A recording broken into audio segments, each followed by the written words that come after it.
जय जगन्नाथ सांग मैंने आज आउ गोटे फ्रेश वीडियो आपण पाक नहीं आसी भल लगे लाइक और सब्सक्राइब करदे।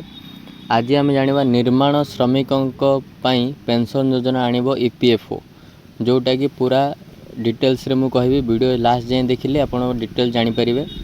देशर निर्माण श्रमिक मानू सामाजिक सुरक्षा बलय मध्य आने लगी बड़ पदक्षेप नेबाक जाउछि कर्मचारी भविष्य निधि पांठी संगठन ईपीएफओ। प्रस्तावित ईपीएफओ 3.0 अधीन निर्माण श्रमिक पेंशन योजना आने नहीं विचार चली।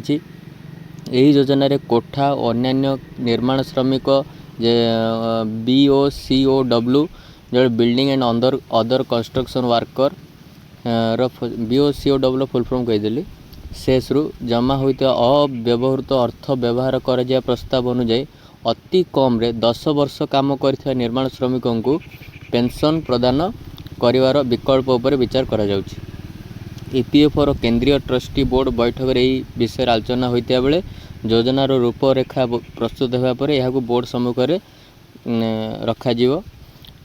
आउ गोटे कथा होछि कोन एही श्रमिक मानक पई शिक्षा स्वास्थ्य घर मातृत्व सहायता और पेंशन भली विभिन्न कल्याणकारी सुविधा राज्य अनुଯାयी दि जाए।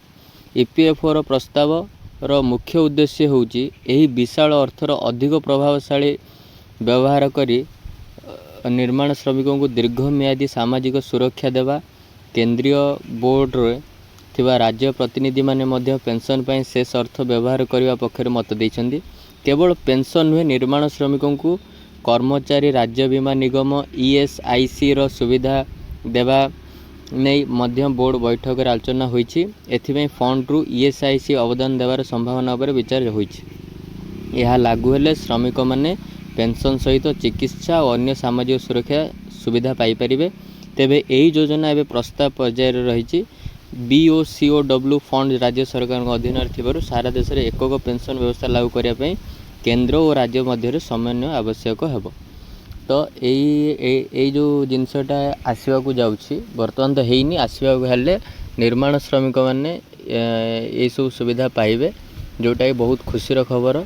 जदि आपन वीडियोटा भल लाइक और सब्सक्राइब कर दिंतु। आउ जदि भी किसी आपन बुझा पड़लानी डाउट है तो कमेंट माध्यम जनातु। धन्यवाद। जय जगन्नाथ।